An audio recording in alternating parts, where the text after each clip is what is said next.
It's 2020, and it's surprisingly simple to do complex things, thanks to some innovative companies that have combined powerful tech and user-friendly interface.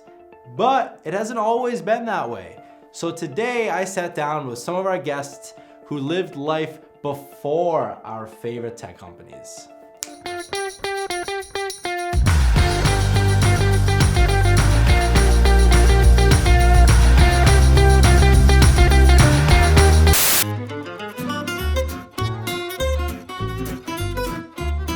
Well, I go back to Blockbuster days. I was a Blockbuster kid. I still have my card. That was okay, but the customer experience was awful because you'd return the video, and if you hadn't rewound it, you had to pay a fine. Right. And they said that, be kind or rewind. And it was not rewounded before you got it. Yes, that's true. I forgot about that. DVDs were kind of like a thing that you would give someone for Christmas. Yeah. Like mine, I was a DVR kid. That was my best friend.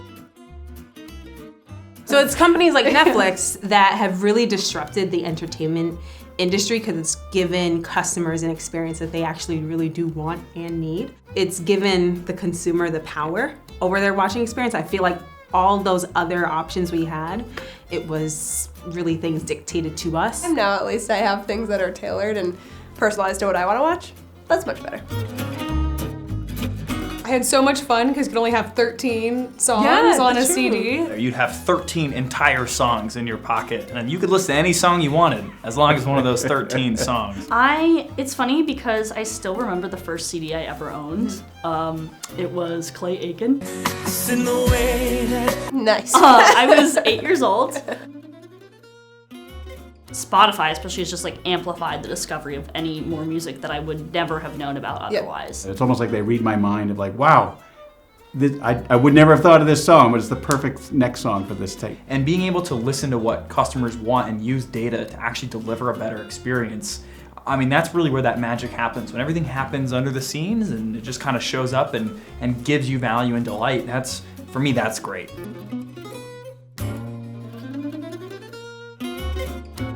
I think communicating via email was just awful, especially if you needed feedback on something.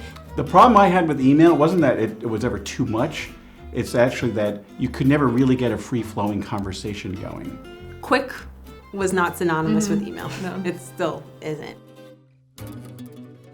Slack is a very useful tool, but despite how many times I find myself tempted to just spam emojis, it actually is a useful productivity tool. But I find that Slack, it's almost like being there. It's very conversational.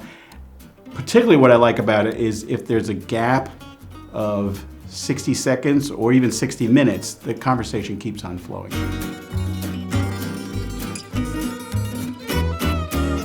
Especially on the email side, we really were just looking at engagement metrics and making assumptions from there that it was really tough to actually speak to our sales team about how much revenue we were truly driving when we were talking about open and click-through rates. It just really didn't apply. Well, I mean, it was a lot of stitching together the story, right? So you say, well, I have like some of the numbers here and I have other pieces over here. Frankly, you'd spend more time telling them how much money the campaign made than you did actually building the campaign, and just not a good use of time. It allows us to make smarter decisions that actually build revenue for specific sales segments and knowing where we should increase demand, where we should be allocating our resources as well. Yeah, now I can connect every customer interaction to revenue with these tools, and it's pretty awesome. A/B testing took weeks, if not months, to actually get results and then be able to act on them. One of the things I think was hard was you might want to test A versus B, but making sure you even set that test up correctly. Are you actually going to learn the thing that you want to learn? But having strong A/B testing tools, I think that's really important as people want to be data-driven and deliver great customer experience. That starts with, are you running the right test in the right way? So now instead of every now and then looking at the results and doing an update, the system just does it for me, figures out which one's performing the best, and then moves everything in that direction. Right, so I mean, it's less busy work for you and better performance for the pages.